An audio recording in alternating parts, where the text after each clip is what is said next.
I still remember the exact second everything started to feel wrong. Not when I found proof. Not when the message popped up. Not even when the truth finally exploded in my face. It started way before that, in the quiet moments. The pauses. The strange looks. The feeling you get when someone you trust more than yourself starts treating you like a stranger. My name is Daniel. And the person who almost destroyed my life wasn't an enemy. It was my best friend. His name was Ryan. We met when we were kids. Same street. Same school. Same broken families. We grew up like brothers. If I had food, he ate. If he had money, he paid. If one of us got in trouble, the other one stood beside him like a wall. People used to say, "You two are inseparable." They had no idea how dangerous that would become. Ryan was loud, confident, charismatic. I was quiet, observant, the kind of guy who listens more than he talks. Together, we were unstoppable. Or so I thought. By our early 20s, life started getting serious. Jobs, relationships, dreams, pressure. That's when the cracks appeared. Ryan always needed to be ahead. If I got a promotion, he'd suddenly have a better one. If I started dating someone, he'd magically meet someone more attractive. If I talked about an idea, he'd interrupt me and explain it louder, like it was his. At first, I laughed it off. Then it started hurting. Not because he was better, but because he was trying so hard to make sure I felt smaller. The first time I noticed something was really wrong was at a party. We were with friends. Someone asked how I got my new job. I started to answer. Ryan cut me off. "Honestly," he said with a grin, "Daniel just got lucky. I helped him with most of it." Everyone laughed. I smiled too. But inside, something twisted. He hadn't helped me at all. That night, I stared at the ceiling and thought, why would my best friend lie about something so small? I didn't know yet that it was just practice. Over the next 2 years, Ryan slowly rewrote our history. My ideas became our ideas. My work became team effort. My success became his story. And I kept letting it happen. Why? Because when someone has been in your life forever, you don't expect them to become your enemy. You expect loyalty. You expect honesty. You expect love. I was wrong about all three. The real damage didn't start with money. It didn't start with business. It started with people. Ryan had this way of talking about me when I wasn't there. Not insults. Not attacks. Just tiny doubts. He means well, but he's kind of unstable. He's smart, but he's not very reliable. He's emotional. You can't always trust his decisions. Little seeds. And I didn't see them growing until I felt them choking my life. Friends stopped calling. Opportunities disappeared. Conversations went quiet when I entered the room. And Ryan stayed close. Too close. Always smiling. Always supportive. Always telling me, "Bro, I've got your back." The worst part, I believed him. Then came the message. The one that ended my old life. It was a random Tuesday night. I was lying in bed, phone in my hand, half asleep.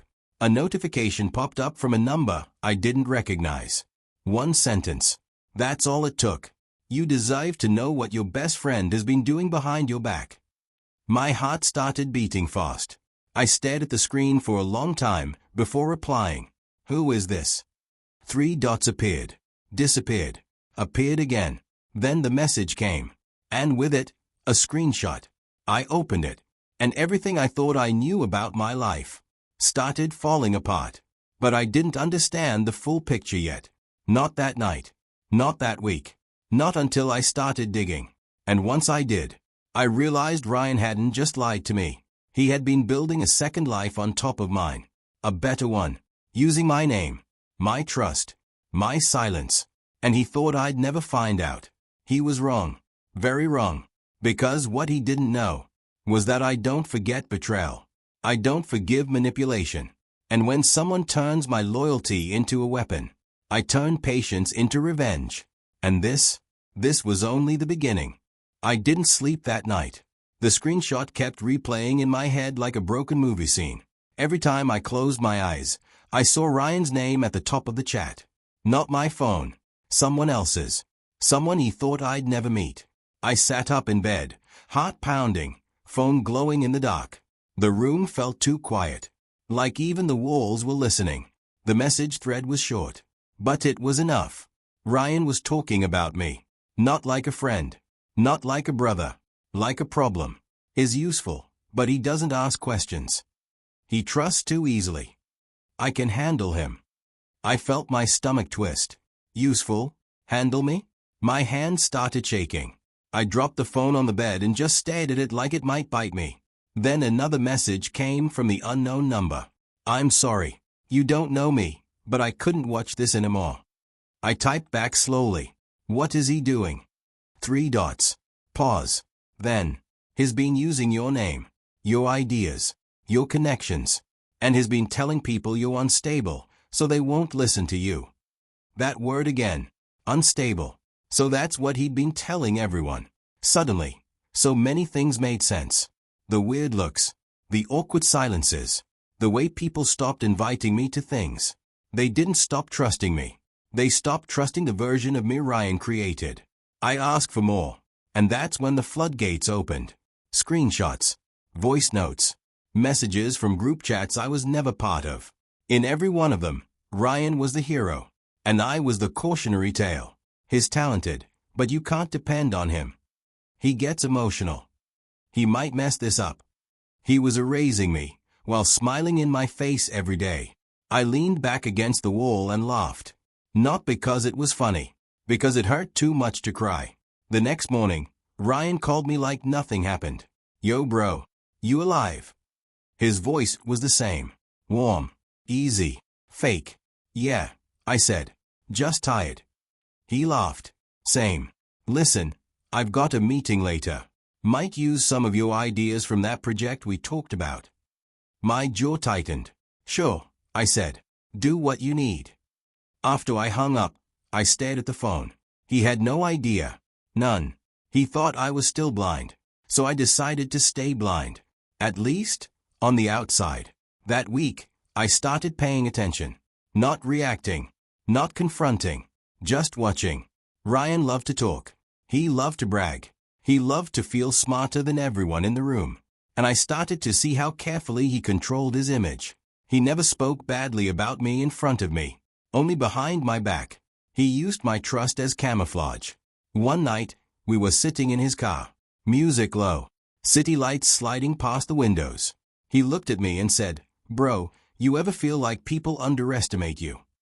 I almost laughed. Yeah, I said. All the time. He nodded like he understood. But his eyes told a different story. They weren't sympathetic. They were calculating. That's when I realized something important. Ryan didn't just want to win. He wanted me to lose. Not loudly, quietly, slowly, without ever knowing why. The next message from the stranger came 2 days later. I'm meeting him tomorrow. My heart jumped. Where? Coffee shop on 7th Street, 3 p.m. I stayed at the text. Then I replied with one word. Record. At 3:17 p.m., my phone vibrated. A voice note. I put my headphones in and pressed play. Ryan's voice filled my ears. Confident. Smooth. Careless. Daniel? Yeah, he's loyal. But he's not sharp. I handle the strategy. He just follows. I closed my eyes. My chest burned. Then he laughed. And said something that changed everything. He still thinks I've got his back. That was it. That was the moment. Not rage. Not panic. Just clarity. I wasn't his friend. I was his cover.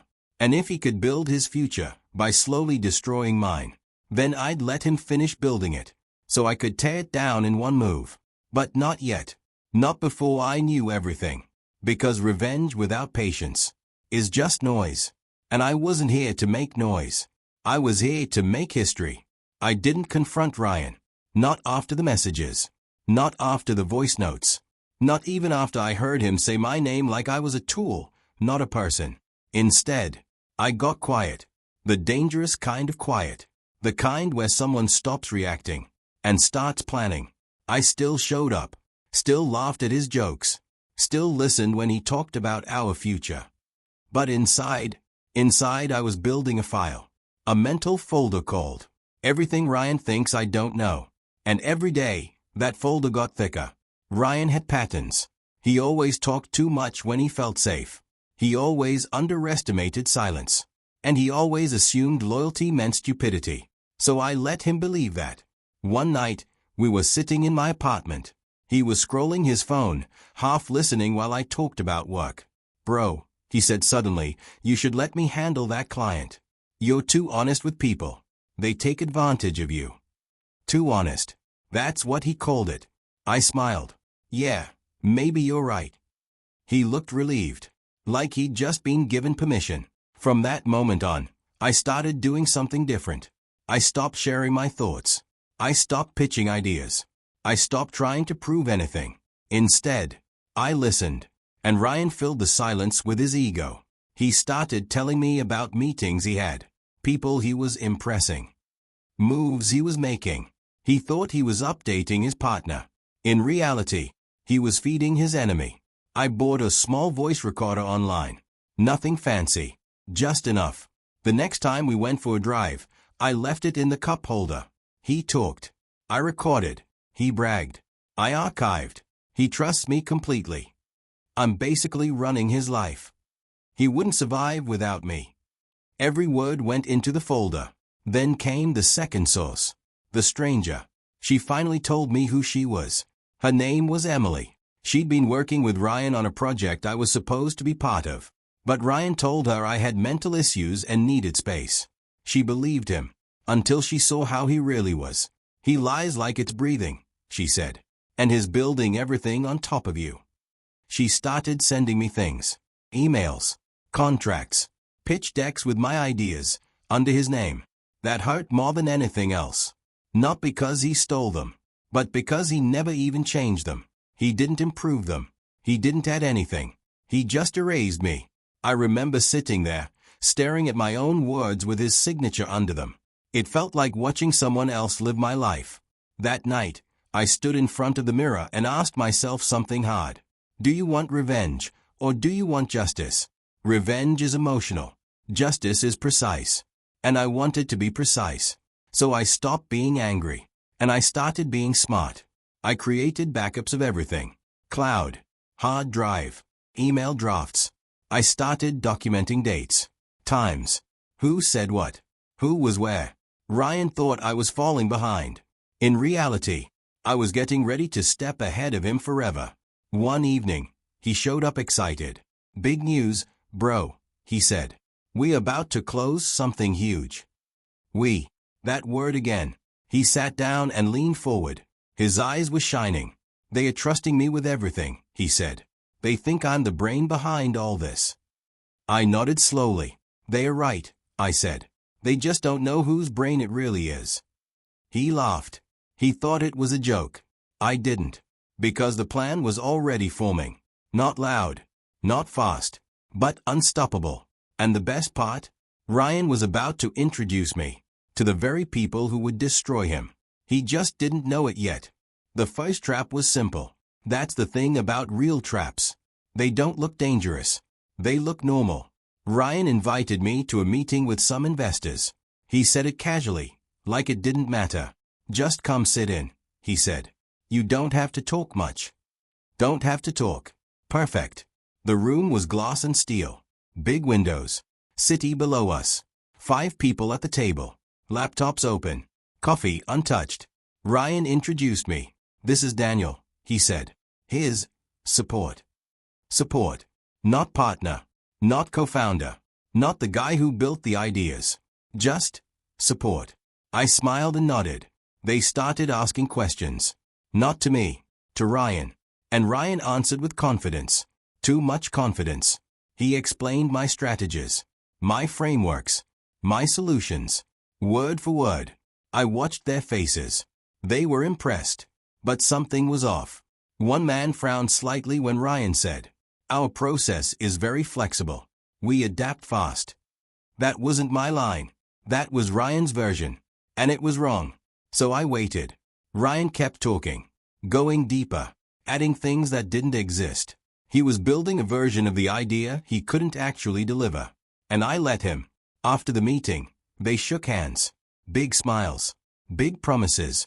In the elevator, Ryan clapped my shoulder. See? Easy. They loved it. They loved you, I said. He grinned. Same thing. That night, I sent an email. Not to Ryan. To the investors. Short.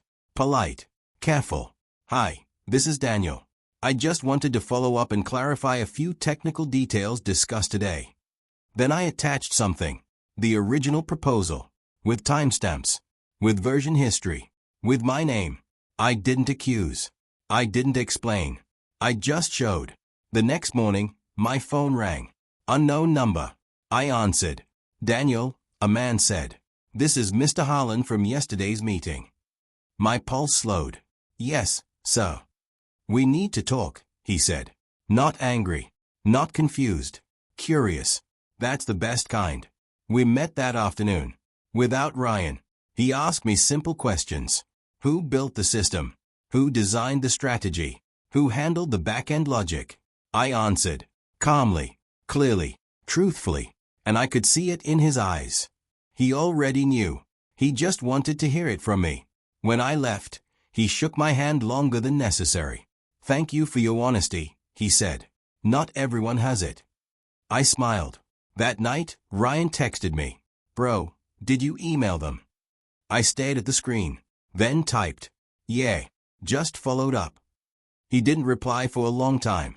When he finally did. Next time, tell me first. I almost laughed. Next time. He still thought there was a next time. What he didn't know was that the first crack had already formed. And once a wall cracks, it doesn't fall immediately. It waits. For pressure. Ryan started changing after that. Not dramatically. Not obviously. Just carefully. He talked slower. Listened more. Smiled less. Like someone who suddenly realizes the room might not be under their control anymore. He still acted confident in public. But in private? He started asking questions. Too many. Who have you been talking to? What emails are you sending? Why are people suddenly replying to you instead of me? I kept my tone relaxed. Maybe they just like clarity, I said. He didn't like that answer. A few days later, he showed up unannounced at my apartment. Didn't knock. Just walked in like he owned the place. You've been different, he said. I looked up from my laptop. Different how? Quieter, he replied. You used to run things by me. Used to. That word sat heavy in the air. I'm just focusing, I said. Trying to get better. He studied my face. Not like a friend. Like a guard checking for hidden weapons. Then he laughed it off. Good. That's good. Growth is good. But his eyes stayed cold. That night, Emily messaged me again. He's panicking, she wrote. He thinks you're slipping out of his control. I smiled at my screen. That was exactly the point. The next move was subtle. I stopped being available. Not completely. Just enough. When Ryan asked to meet, I delayed. When he asked for help, I responded late. When he bragged, I stayed neutral. No praise. No reaction. And nothing scares manipulators more than losing their audience. One afternoon, he snapped. We were sitting in a cafe. He was talking fast, jumping from topic to topic. I wasn't matching his energy. Finally, he slammed his hand on the table. Say something, man. I took a sip of my drink. What do you want me to say? That you're with me, he said. That you've got my back. I leaned back in my chair. I always did, I said. Question is, did you ever have mine? His jaw tightened. For a second, the mask slipped. Then it came back. Of course I did, he said. You're my brother. Brother. Funny how that word sounds different when it's used as a tool. A week later, the investors emailed again. This time, they asked for a full technical breakdown. From me. Not Ryan. I forwarded the email to him. Looks like they want details. He replied instantly. I'll handle it. I typed back. They asked me directly. No response. 10 minutes. 20. An hour. Then, let's talk in person. We met that night. Ryan was tense. Fingers tapping. Jaw tight. Eyes restless. They are confused, he said. You're confusing them. No, I replied. I'm clarifying. He leaned in. You're stepping out of line. That was the first time he ever said something honest. I held his gaze. Maybe your line was built on my back. Silence. Heavy. Dangerous. Then he smiled. Slow. Sharp. Be careful, Daniel, he said. You don't know who you're playing with. I smiled back. Neither do you. Because while he thought he was protecting his empire, I was about to show him something. He never had one. He was just renting mine. The real power move wasn't loud. It wasn't dramatic. It was invisible. I stopped playing offense and started changing the rules. The next morning, I didn't go to the office. I didn't text Ryan. I didn't answer his calls. Instead, I sat at my kitchen table with my laptop, coffee going cold, and began doing something I should have done a long time ago. I separated myself. New email. New calendar. New contact list. Same work. Same brain. No Ryan. By noon, 3 people had already emailed me directly. Not because I asked them to. Because they were confused. Ryan had promised things. But I was the one who actually knew how to deliver them. So I replied. Calm. Clear. Professional. No drama. No explanation. Just truth. At 2:17 p.m., Ryan finally got through. Where are you? He asked. Working, I said. Where? My side of things. He went quiet. Then, you're doing this on purpose. I smiled to myself. Doing what? Cutting me out. I leaned back in my chair.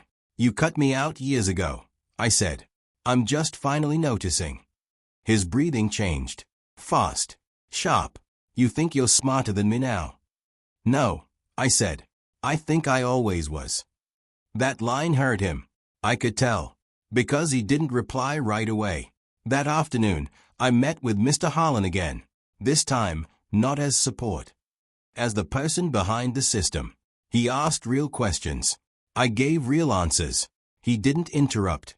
He didn't doubt. At the end, he closed his laptop and said, So why have we been dealing with Ryan? I paused. Then I said it. He's good at selling stories. I'm good at building realities. He nodded slowly. From now on, he said, we talk to you. When I walked out of that building, the city felt different. Not louder. Not brighter. Just mine. That night, Ryan texted me again. You're making a mistake. I replied, No, I'm correcting one. A minute later, you need me. I stared at that sentence for a long time, then typed, You needed me. I just didn't know it yet. He didn't respond. For the first time since we were kids, Ryan didn't have the last word. The next few days, his world started shifting. Meetings got cancelled. People stopped replying. Calls went unanswered. Not because I asked them to. Because the truth has weight. And lies can't carry it forever. Emily sent me a message. He's freaking out. He keeps saying you betrayed him. I laughed quietly. Betrayal? No. This was balance. One evening, Ryan showed up at my door. Unannounced. Again. But this time, he didn't walk in. He knocked. I opened it slowly. He looked different. Not confident. Not relaxed. Tired. Angry. Scared. You think you won, he said. I met his eyes. I think you finally understand what you lost. He stepped closer. This isn't over. I didn't move. It is, I said. You just haven't accepted it yet. For a second, I thought he might yell. Instead, he laughed. But it was empty. And empty laughter is always the sound of someone who knows the game is slipping away. He walked off without another word. And I stood there, heart steady, mind clay. Because the real power move isn't destroying someone. It's outgrowing them so completely, they can't reach you anymore. Ryan didn't disappear. People like him never do. They just get louder when they feel cornered. The first sign was social. Not online. Not public. Personal. A mutual friend called me late one night. Bro, what's going on between you and Ryan? I already knew. He said you turned on him, my friend continued. That you're trying to ruin his name. I smiled to myself. Same tactic. Different target. Did he show you proof? I asked. Silence. No, my friend said. He just sounded hurt. That's how he sold his lies now. Not as power, as pain. So I didn't defend myself. I didn't explain. I just said, if he has facts, I'll listen. He didn't. And he knew it. Because Ryan's world had always been built on emotion, not evidence. The next move came at work. A rumor started floating around. Daniel is unstable. Daniel is angry. Daniel can't be trusted. Funny how the same words come back. But this time, people asked me directly. They didn't just accept it. And that's when I knew his control was weakening. One afternoon, a colleague sat down across from me. Can I ask you something straight? Always. Did you really try to sabotage Ryan? I met her eyes. No, I said. I just stopped letting him sabotage me. She leaned back, thought about it, then nodded. That was it. That was the moment the room shifted. Because when people start thinking for themselves, manipulators lose oxygen. Ryan noticed. He called me again. His voice wasn't calm anymore. It was sharp, defensive. You're talking behind my back now. No, I said. I'm finally talking in front of my own face. You think you're better than me, he snapped. I think I'm done being smaller than you. Silence. Then he laughed again. But this time, there was no confidence in it. Careful, Daniel, he said. You don't know how ugly this can get. I lowered my voice. Ryan, you made it ugly. I just stopped cleaning it up. The real crack happened at a networking event. Big crowd, big names, big egos. Ryan was there. So was I. For the first time in years. We were standing in the same room. Without standing together. He tried to take control like always. Telling stories. Shaking hands. Dropping names. But this time, something was different. People were listening. Then turning to me. Asking questions. Real ones. About systems. About strategy. About implementation. Ryan noticed. I saw it in his eyes. That slow realization. He walked over. Put an arm around my shoulder. Too tight. Daniel's still learning, he said. I handled the big picture. I gently moved his arm off me. And said, calmly, clearly. No. I built the big picture. You just learned how to sell it. The circle went quiet. Ryan froze. Just for half a second. But that's all it takes. Because confidence is fragile. And once it cracks in public, it never fully heals. People didn't react loudly. They just noticed. Ryan smiled. Tried to recover. But his eyes were burning. Later that night, Emily texted me. You embarrassed him. I replied. No. I introduced him to the truth. And that's when it hit me. This wasn't about revenge anymore. This was about identity. Ryan had lived as my shadow for years. But he'd convinced himself he was a sun. And now the light had moved. Ryan didn't explode. Not yet. He started unraveling. Slowly. Quietly. In ways only people close to him could see. He stopped being smooth. Stopped being charming. Stopped being patient. And when a manipulator loses patience, they lose control. The first crack showed up in his voice. Every time he talked to me, it was sharper, shorter. Like he was afraid of giving me too much space to breathe.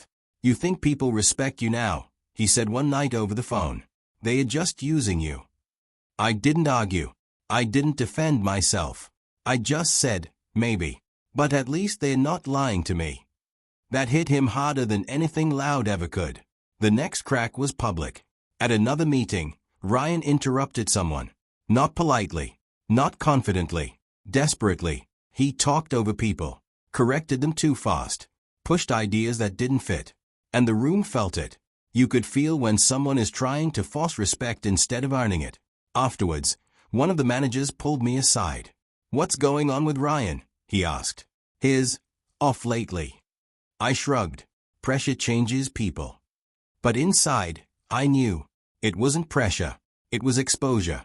When someone builds their identity on being better than you, and you stop being beneath them, they don't know who they are anymore. Emily told me he was spiraling. He keeps checking your pages, she said.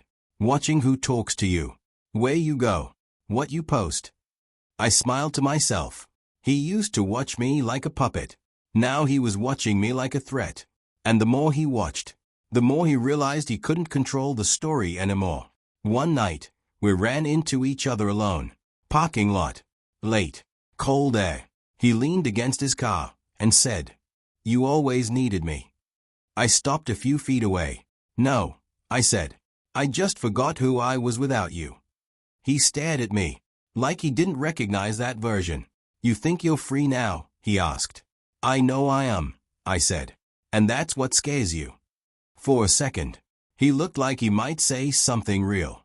Then the mask came back. "Enjoy it while it lasts." I smiled. "I am." Because the truth is, Ryan wasn't losing because I was attacking him. He was losing because he couldn't attack me anymore. And when someone lives by control, they die by independence. Not physically, emotionally, socially, internally. And that kind of collapse, it doesn't need explosions. It just needs time. And I had plenty of it. Ryan's big mistake wasn't loud.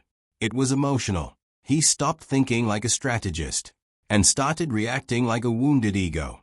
That's when people slip. That's when they show their hand. It happened on a Thursday, middle of the week, middle of the afternoon, middle of his panic. I was working when my phone buzzed. "Ryan." I let it ring. Then again. Then again. Finally, I answered. "What?" I said. "You're stealing from me," he snapped. I raised an eyebrow. "Stealing what?" "My reputation. My clients. My life." I leaned back in my chair. "Ryan, you can't steal something you built on someone else." Silence. Then his voice dropped. Low. "Dangerous. You think you're smarter than me now." "I don't think," I said. "I know." That was it. That line broke him. Because 2 hours later, he made his move. Not against me directly. Against the truth. He sent out an email. To investors. To partners. To contacts. About me. And it was full of lies. He said I was unstable. He said I was angry. He said I was trying to sabotage the company. Old story. New audience. But this time, he attached documents. Fake ones. Edited ones. Ones he thought would make him look clean. And that's where he messed up. Because he didn't know. I had the originals. With timestamps. With metadata. With backups in 3 places. Emily saw the email before I did. She texted me. "He just sent something stupid." I opened my inbox. Read it. Slowly. Carefully. And I smiled. Not because it was funny. Because it was perfect. Ryan had finally crossed the line from manipulation to evidence. That night, I didn't respond. I didn't defend myself. I didn't post. I didn't react. I just started building the counter. I gathered everything. Have it checkmark my original proposals. Have it checkmark my recordings. Have it checkmark his messages. Have it checkmark his voice notes. Have it checkmark his version history edits. And I organized them like a story. Because the truth isn't just about facts. It's about timing. And Ryan had just given me the perfect opening. The next morning, I got a call. From Mr. Harlan. "Daniel," he said, "we received an email from Ryan last night." I stayed calm. "Yes. There are some serious claims in it." "I know," I said. "And I can prove every single one of them is false." He paused, then said, "Come in." That was the moment. Not revenge. Not rage. Just readiness. Because when someone lies about you publicly, they don't expect you to respond privately. They expect noise. I was about to give them clarity. And clarity is the most dangerous thing in the room. The day I presented the truth felt ordinary. Nothing flashy. No dramatic entrances. No angry confrontations. Just me, my files, my evidence, and the people Ryan thought he controlled. We met in a small conference room. The city noise barely reached us. Sunlight fell across the table, hitting the polished laptops and polished egos alike. Ryan sat across from me, trying to look confident, trying to smile, trying to act like he still ran the show. But the cracks were already showing. The tension in his jaw, the twitch in his fingers, the slight tremor when he adjusted his tie. I opened my folder. Clean, organized, precise. Let's go through this step by step, I said. I didn't attack him. I didn't accuse him. I just laid out the facts. Emails, timestamps, original documents, edited files from Ryan himself. The room was silent. Everyone listened. Everyone stared. Ryan's face changed. Red, flushed, nervous. He opened his mouth, then closed it. He had nothing left. Each piece of evidence I revealed hit him harder than any word I could have said. The people he lied to saw the truth. The contacts he manipulated realized the reality. And slowly, inevitably, Ryan's empire of lies started crumbling. He tried to speak. It's not what it looks like, he stammered. But no one was listening. They already knew. By the end of the meeting, he sat there, silent, cornered, exposed. I didn't gloat. I didn't laugh. I just closed my folder, stood up, and said, "The truth was always here. You just never thought I'd show it." Ryan slumped into his chair, defeated, finally understanding that control had shifted. And in that moment, I realized something important. Revenge isn't about punishment. It's about reclaiming your life, your identity, your power. And now, I had all three. The meeting ended. Ryan didn't follow me. He didn't challenge me. He just left quietly. Outside, the city felt different. Not because it had changed, but because I had. I was no longer under someone else's shadow. No longer second in a world I had built. I was finally visible. And the best part? Ryan realized it too late. The slow, quiet unraveling of someone who thought they could manipulate a lifetime is more satisfying than any explosion, argument, or confrontation could ever be. And this was only the beginning of rebuilding. Because once your life is reclaimed, there's no turning back. After the meeting, Ryan didn't speak to me directly for days. Not calls, not messages, not even a glance at our mutual contacts. But his presence lingered, like a shadow that knew it had been cut off from the sun. I kept moving forward, quietly, calmly. Every email I sent, every project I completed, every client I met, reinforced what he had lost. He was still around, trying to save face. But face saving doesn't work when the foundation is lies. Then came the first real panic. A partner called me unexpectedly. "Daniel, Ryan just told us you've been acting behind his back," they said. "I need the truth." I smiled, calm, controlled. "Here's the truth," I said. Then I sent them the same evidence I had presented in the meeting. Emails, documents, original proposals, his own edits. The call went silent. Then the partner said, "We need to talk immediately," without Ryan. That's when I knew the cracks weren't just in Ryan's ego. They were in his empire. Later that evening, Ryan showed up at my door again. This time, he didn't knock. He banged. Hard. I opened it slowly. "Daniel," he shouted, "you think you've won?" I let him vent. I didn't interrupt. I didn't react. "You're ruining everything," he yelled. "You've destroyed me." I finally spoke. Calm, cold, clear. "No, Ryan, you destroyed yourself. I just revealed it." He froze, then lunged, almost shoving his face into mine. But I didn't flinch. I just stayed back. "You lied," I said. "You manipulated. You used people. And you thought I'd stay blind. I didn't. And now, everyone sees the truth." He stepped back, breathing heavy, rage twisting every word. "I will fix this," he growled. "Everyone will believe me." I shook my head. "No. They already believe me. And the truth doesn't need you." For the first time in years, he realized he had no allies left. His network of lies had collapsed. His charm no longer worked. His name, built on my ideas and his manipulation, had lost all credibility. And I watched it happen, patiently, silently. The slow, satisfying unraveling of a man who once controlled everything, now powerless. That night, I sat back in my chair, letting it sink in. I didn't gloat. I didn't need to. The universe, or maybe just the weight of truth, had done it for me. And somewhere in the distance, I felt something I hadn't felt in years. Relief, freedom, closure. Because the most satisfying revenge isn't about making someone suffer. It's about reclaiming your life and leaving them to realize their own failures. I still remember the night Ryan realized he wasn't in control anymore. It started subtly, like a whisper in a crowded room that suddenly draws your attention. His calls had stopped for 2 days. No messages. No excuses. No attempts to contact me. Just silence. And in that silence, I could feel the storm brewing. The air in my apartment was heavy. My phone buzzed once, twice. Emily's name lit up the screen. "He's panicking," she texted. "I think he knows. He's trying to figure out what you've done." I stared at the screen for a long moment, then smiled. That was the problem with people like Ryan. They thought panic was obvious. They didn't realize calm can be a weapon. By the third day, I had organized every piece of evidence I had ever collected. Every email Ryan had manipulated. Every file he tried to claim as his own.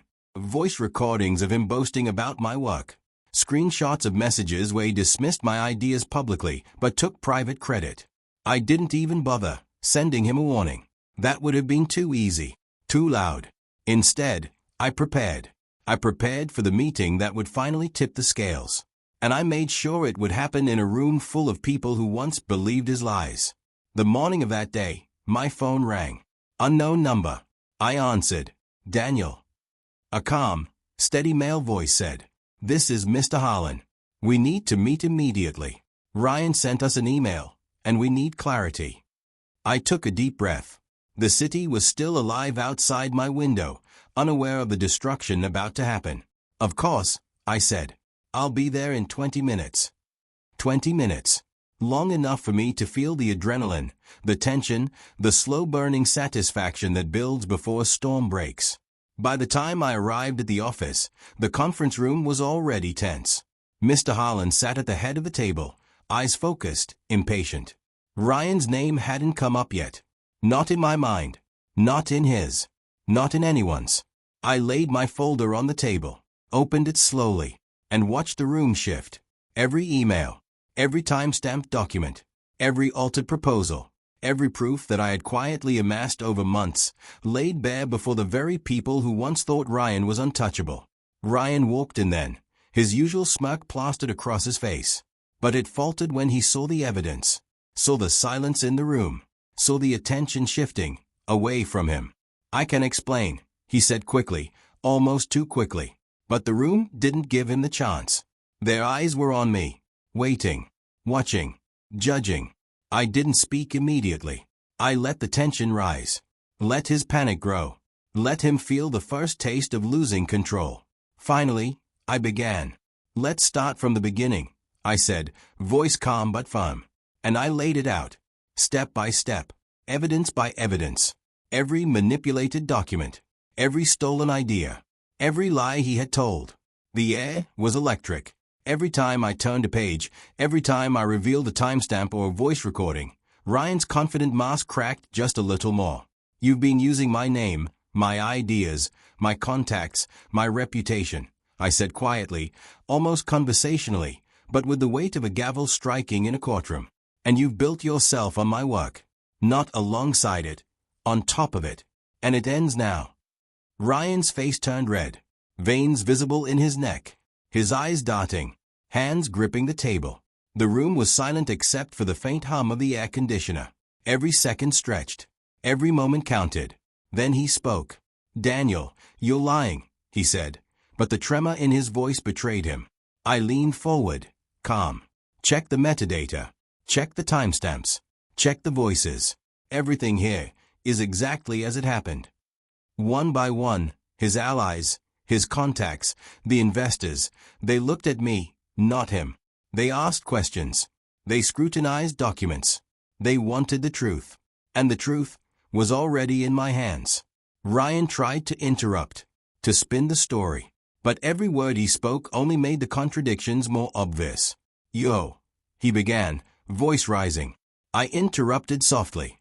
"No, Ryan. You're done. This room doesn't need your version anymore. They have mine." By the end of the meeting, Ryan was slumped in his chair, silent, defeated, cornered, his empire of lies crumbling quietly. Not with explosions, not with arguments, but with cold, undeniable truth. Emily texted me mid-afternoon. "He's lost it completely," she wrote. "Can't sleep. Keeps checking everything." I smiled. Finally, the hunter had become the hunted. That night, Ryan came to my door again, shouting, panicked, desperate. "You think this is over? You think you've won?" I opened the door slowly. Let him vent. Let him feel every ounce of his loss. "You destroyed me," he yelled. "I'm ruined." I remained calm, unflinching. "I didn't destroy you," I said. "You destroyed yourself. I just showed everyone." His face twisted, a mixture of rage and disbelief. For a moment, I saw the boy who used to laugh at me, the boy who called himself my friend, the boy who thought he was smarter than me. Gone. "I will fix this," he said through gritted teeth. But I shook my head. "No, Ryan. You can't fix lies you've built your life on. You can only face them." He stared. The room was cold, quiet, electric. And he left, finally realizing that for the first time, he had lost. Outside, I breathed deeply. The city lights flickered through my window. Everything felt sharper, clearer, real. I didn't gloat. I didn't need to. The storm had passed. And the truth had finally spoken. After that day, Ryan's panic became a shadow he couldn't shake. It wasn't obvious at first. He still showed up to meetings, still smiled, still tried to act confident. But I could see it, the tiny cracks forming under his polished mask. At lunch, he sat across from me, trying to force casual conversation. "Daniel, we need to talk about the email," he said. "People might misunderstand." I sipped my coffee slowly, enjoying the taste of control. "Misunderstand?" I asked. "Or maybe they finally understand." His jaw tightened. He leaned in closer. "You think you've won?" I didn't answer immediately. I let the tension grow. Let the people around us, our colleagues, feel the pause. Finally, I spoke. "I'm not here to win, Ryan. I'm here to be seen. And when the truth is finally visible, it can't be ignored." His eyes flicked to the documents I had left subtly on the table. The proposals, the emails, the recordings. I didn't need to point them out. He already knew I was holding everything. Later that evening, I heard from Emily again. "He's trying to spin the story now," she wrote. "He's talking to people behind your back, telling them you're unstable. He's panicking." I smiled quietly. That was the exact effect I wanted. Panic disguised as confidence. Lies disguised as defense. The next day, at the office, I noticed subtle shifts everywhere. People who had once followed Ryan blindly were pausing, watching, listening to me when I spoke, asking me questions he couldn't answer. Ryan noticed too, and the fear in his eyes, just a flicker at first, was growing. That night, he called me. Not with anger, not with accusations, with desperation. "Daniel, you don't understand," he said. "They can't just trust you like this. You'll ruin everything." I leaned back in my chair, calm. "You're right. I don't plan to ruin anything. I plan to restore it. And in that restoration, the truth is unavoidable." He swore. He threatened. He begged. And I listened quietly. Because the more he spoke, the more I realized something crucial. Ryan's undoing wasn't in what I did. It wasn't in any dramatic confrontation. It was in him realizing that he no longer controlled the story, and that he couldn't stop what had already begun. And I was the silent observer, the patient predator, the architect of his unraveling. That night, I went over my next moves. Small, precise steps. Calculated reveals. Indirect nudges that made him panic further without realizing why. The game was far from over, but the pieces were now in place. And Ryan was walking blind into the trap. The morning sunlight slanted through the office windows like knives. I watched it fall across the polished conference table, across Ryan's face as he tried to mask the panic that had been growing for days. He wasn't loud this time. He wasn't shouting. He was quiet. Too quiet. Like a storm holding its breath. And when a storm holds its breath, everyone else notices. I arrived early that day, calmly setting my laptop, my notes, my coffee in place. The air smelled faintly of espresso and fear. I didn't speak. I just waited. Ryan arrived, 5 minutes late. Sweat at his temples. Eyes darting. He tried the usual greeting, the fake charm, the practice smile. "Daniel, good morning," he said, voice tight. "Shall we review the projects?" I nodded. Slowly. "I've already reviewed the materials. I thought it would save time if we started with the updates." His jaw twitched. He opened his laptop, trying to look busy, trying to act calm. But every flicker on his screen betrayed him. Emails to allies. Messages to investors. Calls I knew he would make without success. I could see him calculating, panic disguised as strategy. And in that calculation, I found my first thrill of the day. "Ryan," I said softly, leaning over the table, "we need to clarify a few things for the investors. Some documents they received last week need explanation." He looked up, startled. "Explanation? What do you mean?" I smiled faintly. "Only the truth. And the truth doesn't align with your version." A small pause. A tiny crack. A whisper of fear in his eyes. The meeting began. I presented my updates with calm authority, letting the evidence speak louder than any word I could say. Every time I turned a page, every timestamp I revealed, every screenshot I highlighted. Ryan flinched slightly. A twitch in his fingers. A tightening of his jaw. The faintest shadow of a bead of sweat forming on his temple. I didn't gloat. I didn't need to. The room, however, did. His colleagues, the investors, the managers, they were listening. They were watching. And slowly, imperceptibly, their eyes shifted from him to me. A few questions were asked. Simple. Direct. And he stumbled. Not dramatically. Just enough to show his hesitation, his panic. I leaned back. Calm. Measured. Every word precise. Every action controlled. He tried to interject once. "Daniel, you're exaggerating." I cut him off gently. "Only the facts, Ryan. Just the facts. And the facts speak louder than any claim you make."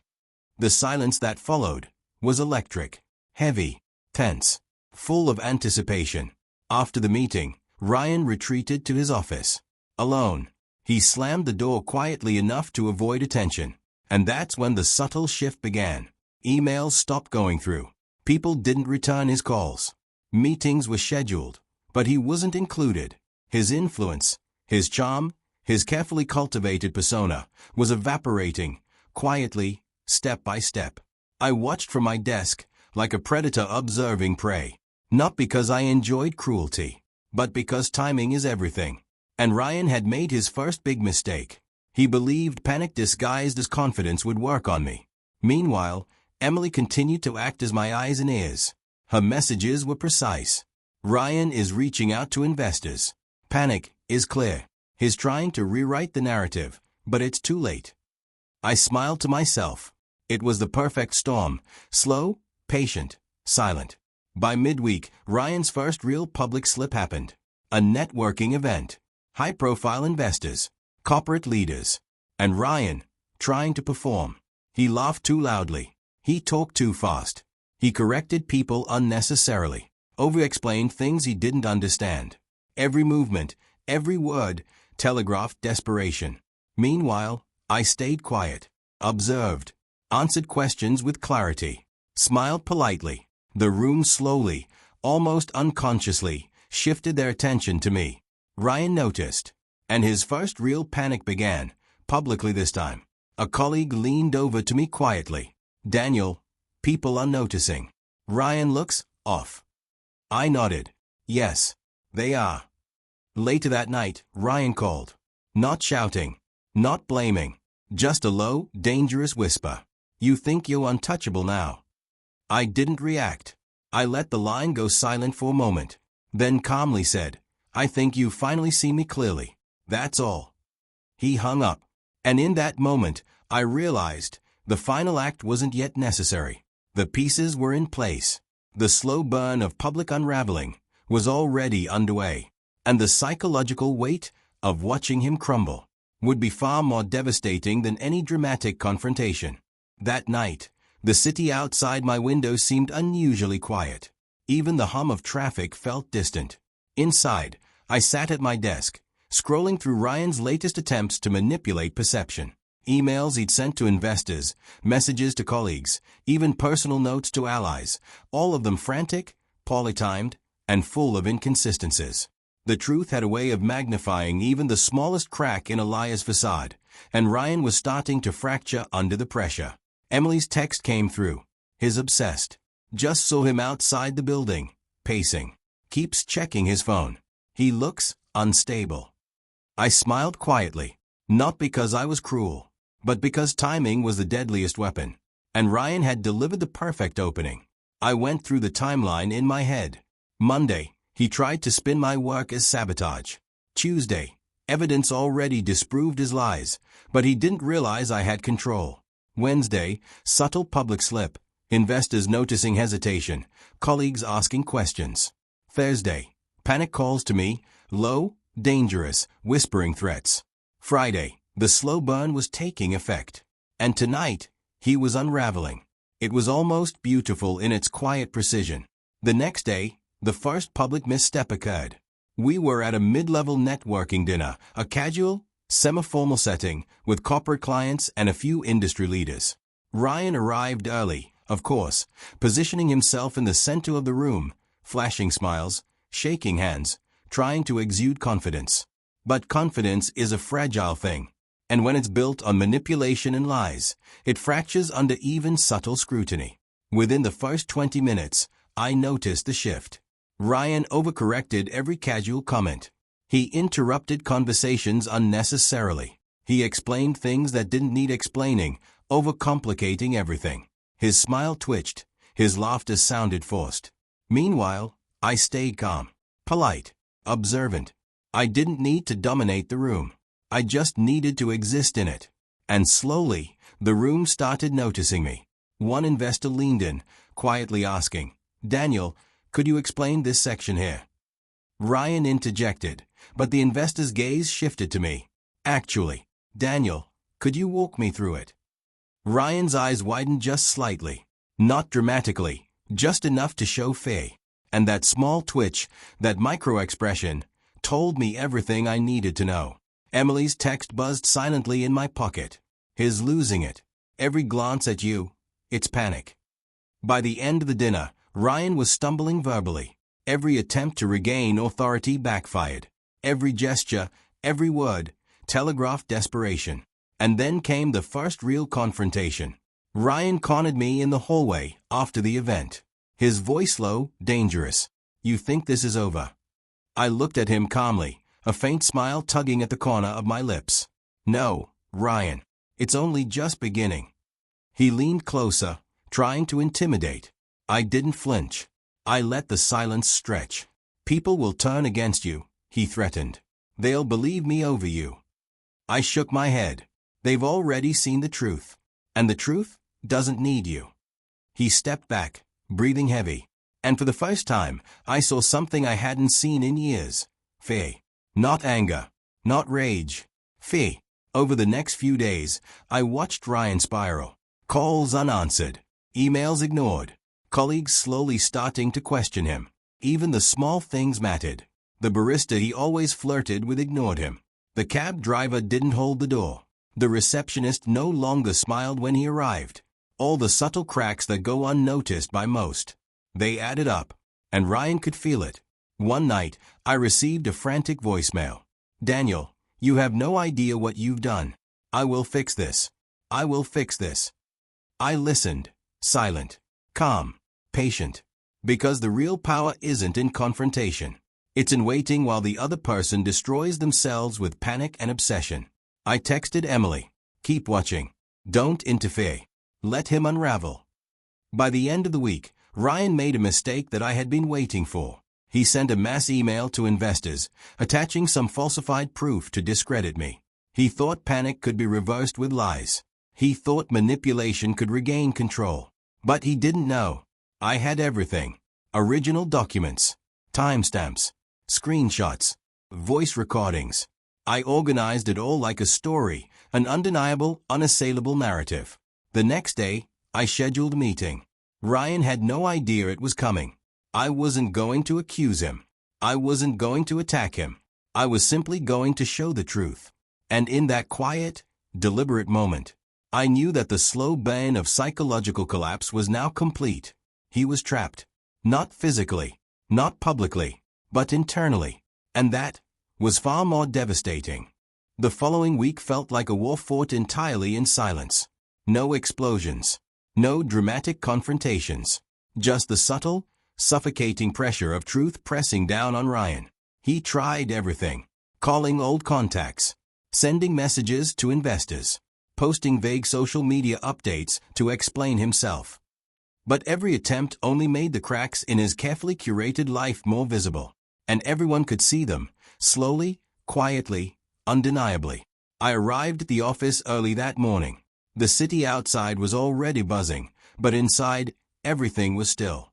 The hum of fluorescent lights. The faint scent of coffee. The subtle clicking of keyboards. I set my laptop down, organized my files, checked my messages.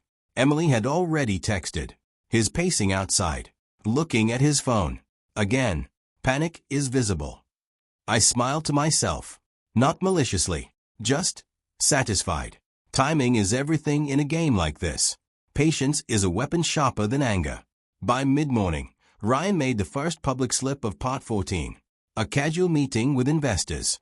High-profile clients, all expecting updates on current projects. Ryan arrived first, of course, trying to establish authority. But something had changed. Not dramatically, just subtly. He laughed too loudly. He over-explained simple points. He interrupted colleagues unnecessarily. His tie was slightly crooked, hands jittering, eyes flicking toward me constantly. All the little things. The micro-expressions that betrayed panic even when words try to lie. Emily texted again. His sweating. Hands shaking slightly. Doesn't know what to say when you answer questions. I leaned back. Calm. Observant.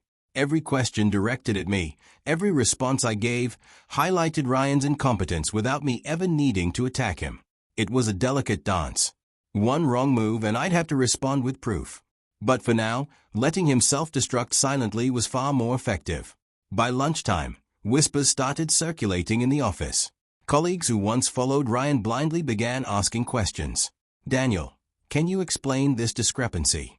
Why was this client unaware of the update? Did Ryan provide the full report? He tried to answer. He tried to spin it.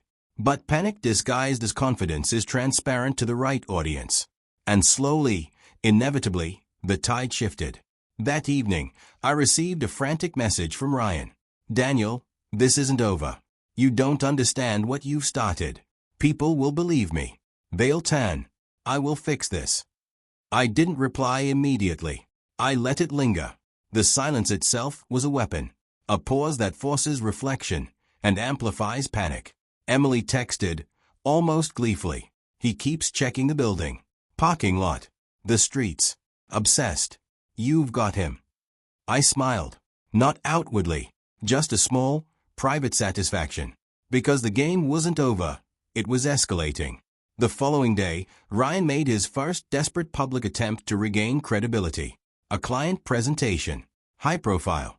Critical for quarterly evaluations. And he stumbled. Mispronounced project names. Gave outdated statistics. Claimed ownership over projects he had never touched. Every statement was contradicted in real time by my own reports, already organized and precise. Every tiny lie he told was immediately exposed by subtle, undeniable facts. Investors began exchanging glances. Whispers passed through the room. And I remained calm, controlled, collected. After the presentation, Ryan tried to corner me again. He leaned close, his voice low and dangerous. You think this is enough? You're pushing too far. People will see through you. I shook my head slowly. No, Ryan. They already see the truth. You've been blind for too long. And now, everyone else can see it too. His face twisted with anger, panic, and disbelief. I will ruin you, he said through gritted teeth. Everyone will know you're unstable. You'll lose everything. I didn't respond immediately. I let the silence stretch. The city outside faded. The room seemed to shrink. And for the first time, Ryan realized he had no cards left. The slow, silent dismantling of his control continued over the next few days. Calls unanswered, emails ignored, colleagues subtly distancing themselves, former allies quietly siding with me. Every move Ryan made to regain power only accelerated his collapse. And everywhere I went, people noticed the calm, controlled authority I radiated. By the end of the week, I was receiving emails and calls from partners asking for clarifications, without Ryan's interference. Every interaction further exposed his failures. Every detail I highlighted showed him for what he really was, someone who could no longer manipulate, no longer dominate, no longer hide behind lies. And through it all, I remained patient, silent, observant, because the best revenge isn't explosive. It's subtle, it's precise, it's psychological. And Ryan, he was unraveling piece by piece. That night, Ryan didn't sleep. Not really. The apartment was quiet, the hum of the city far below. But Ryan was pacing, phone in hand, laptop open, messages to investors half-typed, deleted, rewritten. Calls he didn't place, notes scribbled on every available surface. I could almost see him through the walls. His obsession was physical, hands shaking, tie twisted, coffee cooling untouched. Every panic-triggered thought adding weight, crushing him slowly. He had underestimated me. He had always underestimated me.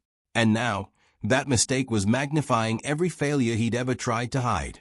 By the following morning, his first public confrontation occurred at the office. He walked in, forced smile plastered on, trying to act as though nothing had changed. The subtle stays, the hesitant greetings, the small, whispering conversations in the hallways. He noticed it all, and he panicked. The investors were already gathering for a morning briefing. I entered quietly, calm, controlled, eyes forward, documents in hand, evidence ready. Ryan tried to dominate the room, but every sentence he spoke was contradicted silently. Notes on my laptop, project updates I had completed ahead of schedule, emails and timestamps that exposed even the smallest exaggeration. Every micro-expression counted, every twitch in his hand, every flicker in his eye, it betrayed him. I didn't need to say much. The truth spoke for itself. And in that room, silence became louder than any shout. Emily's message came mid-meeting. His sweating, avoiding eye contact. People are noticing. His losing control. I smiled faintly, almost imperceptibly. The slow burn of revenge isn't about speed. It's about patience, timing, precision. By the end of the morning, Ryan had failed. Not dramatically, but publicly. Investors whispered. Colleagues shifted. And he realized for the first time that control was gone. Later that day, he confronted me in the hall. Leaned close, voice low, dangerous. You think this is the end? I didn't flinch. I didn't respond immediately. I let the silence stretch. The tension thickened. Finally, I spoke. No, Ryan. It's just the beginning of understanding. And understanding cannot be reversed. His face twisted in anger, panic, disbelief, and fear. He muttered threats under his breath. He stormed off. But the damage was already done. Over the next few days, the subtle collapse continued. His calls went unanswered. His emails ignored. Colleagues no longer deferred to him. Investors asked questions he couldn't answer. Every attempt he made to regain power only exposed him further. One evening, Emily sent a text. He's outside the office, watching, obsessing. Every glance at the building, panic is clay. He doesn't know what to do. I didn't respond immediately. The tension itself was a weapon. The following week brought another critical misstep. A public presentation for key clients. High profile. The kind of meeting Ryan had always thrived in. And he failed spectacularly. Mispronounced names.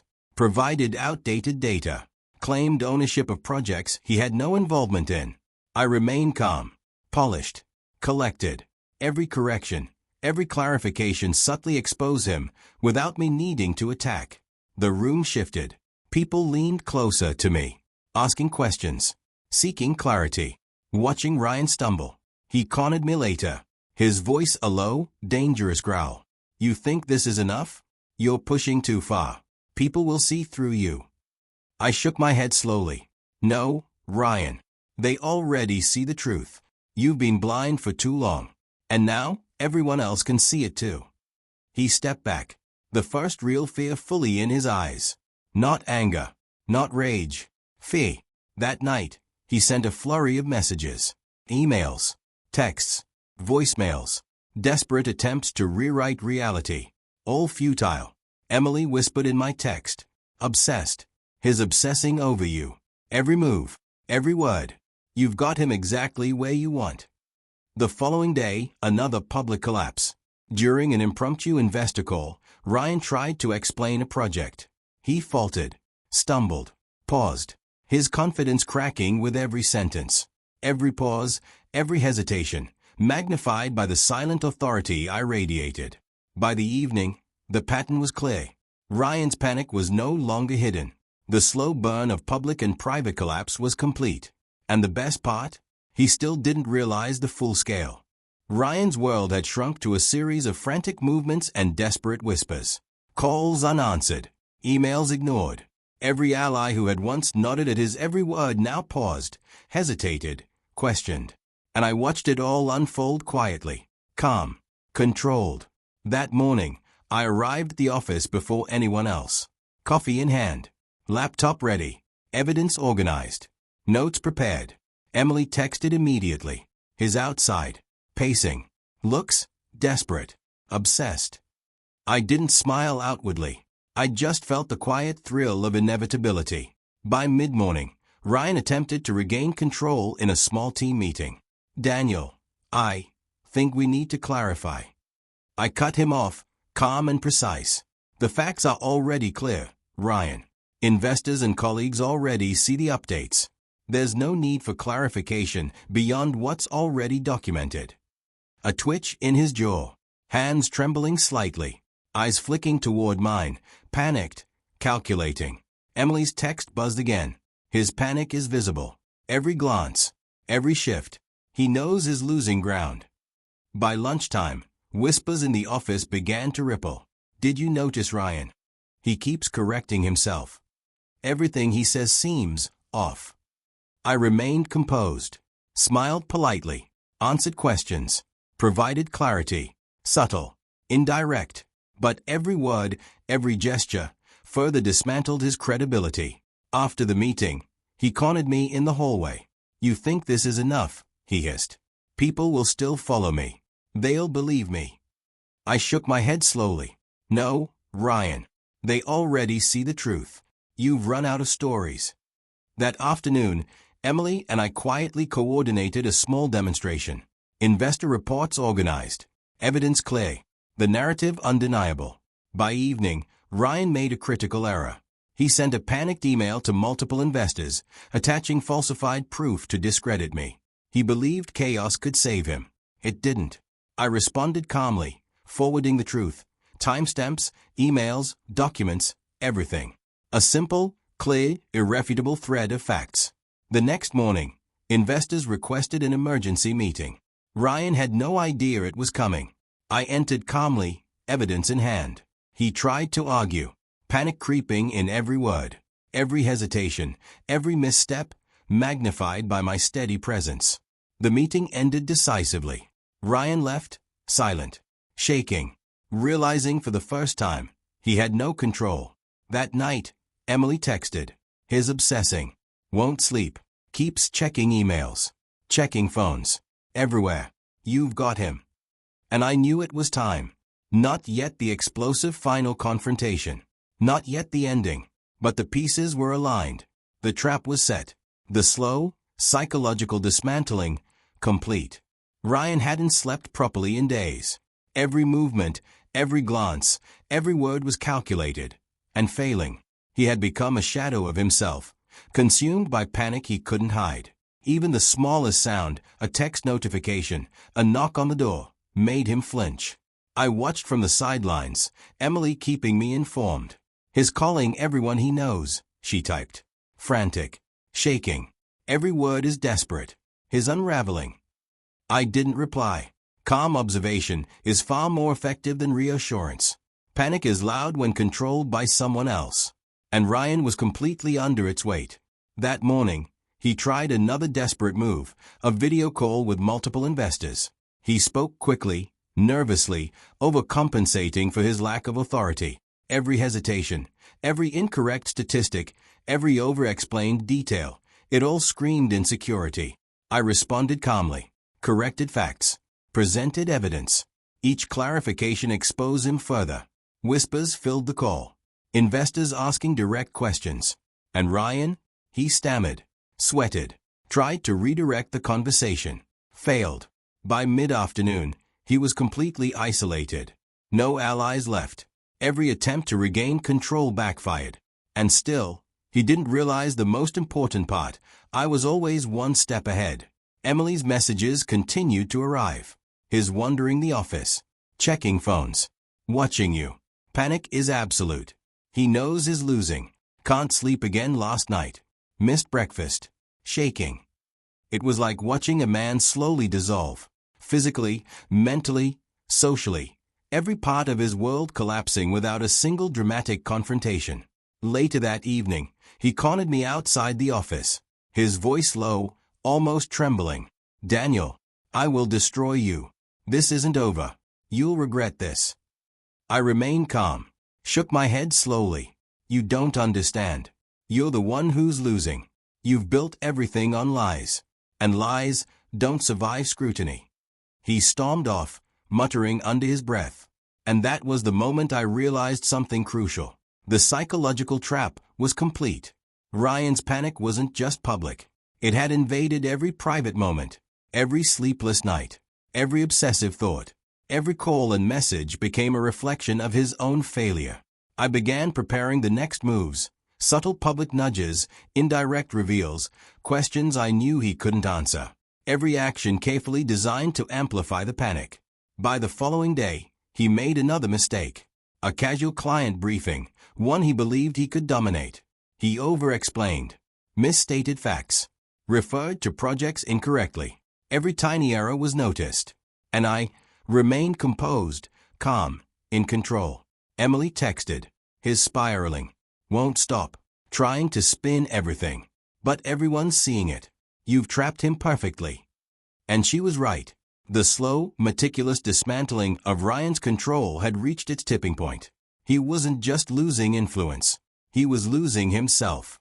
By evening, he was pacing outside my apartment, checking emails, watching my movements, obsessing, panicking, desperate. And I watched, patient, silent. The storm was about to break. The trap was set. The payoff imminent. The night was heavy.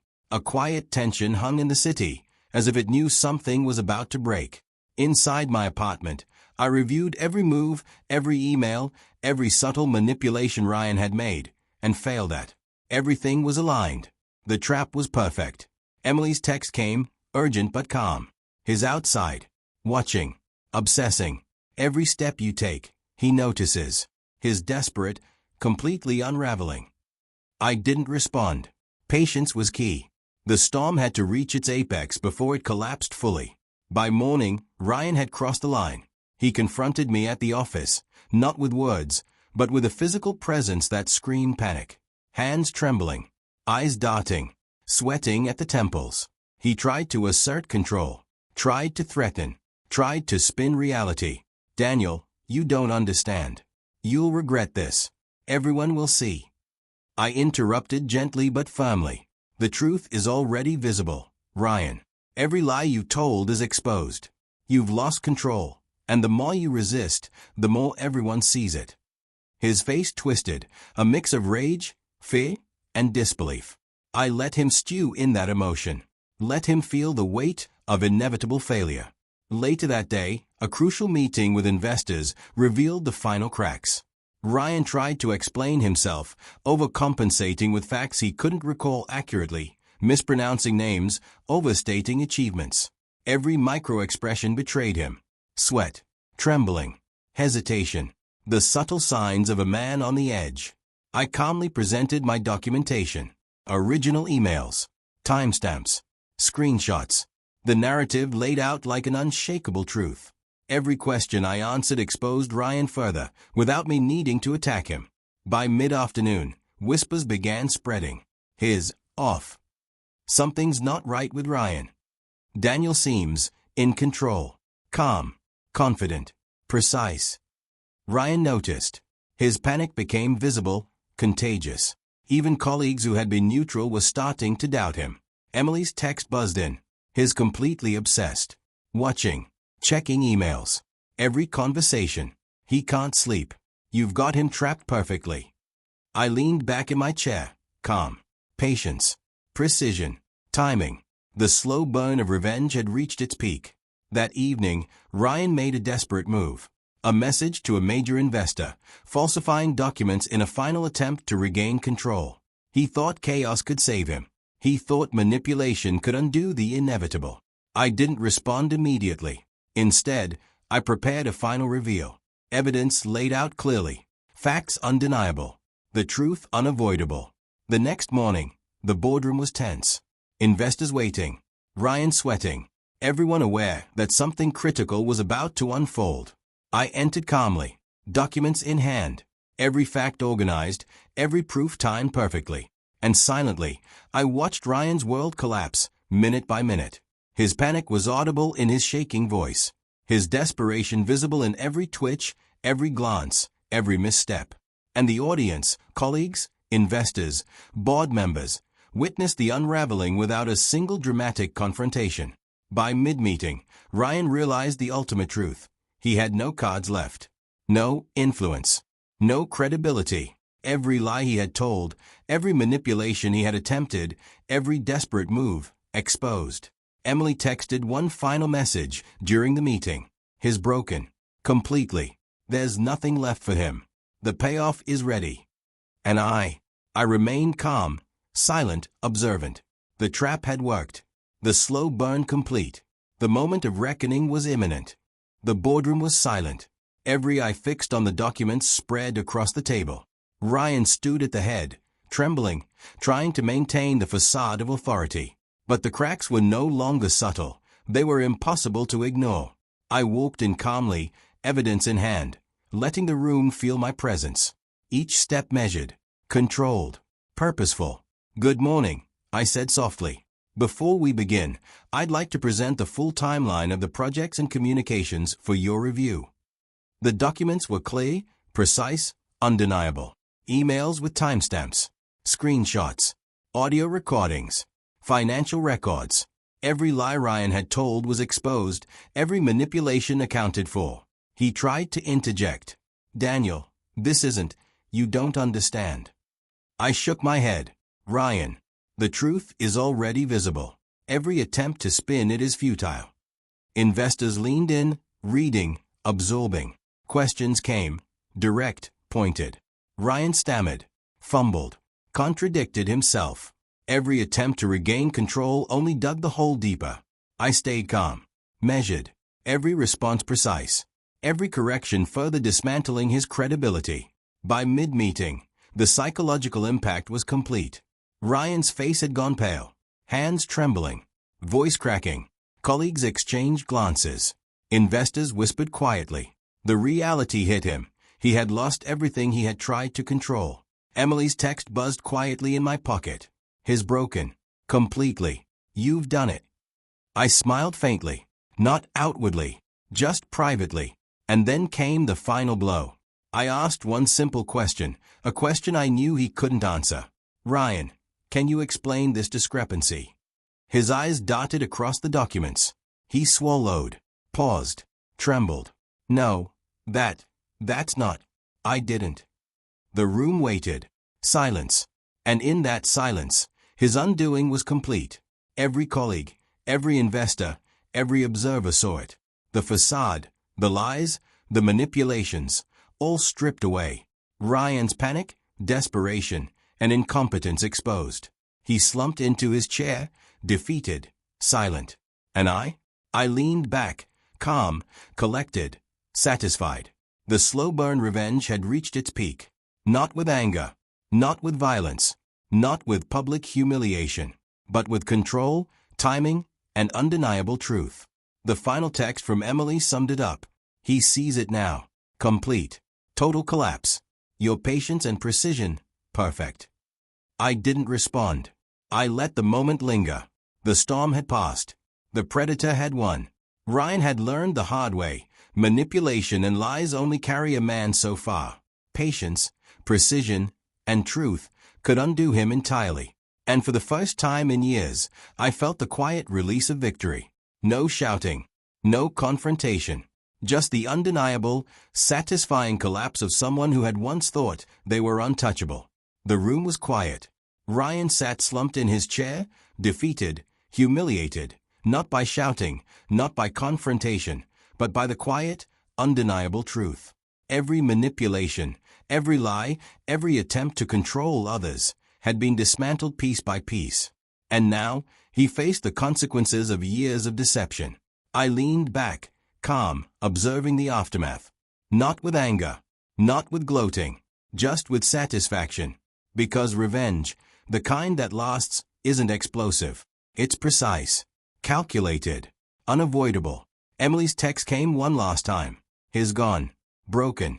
The storm is over. You've done it perfectly. I didn't reply. The moment didn't need words. The collapse spoke for itself. I stood, collecting my documents, the evidence that had slowly dismantled a man who thought he was untouchable. Every step measured, every glance deliberate. Even the subtle presence of calm authority can topple someone obsessed with power. Later that evening, I walked out into the city streets. The air was quiet, the night still, and for the first time in months, I felt a sense of release.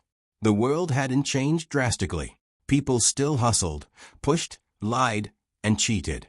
But in that small, personal battle, justice had been served. Not through chaos, but through patience, precision, and undeniable truth. I reflected on the lessons.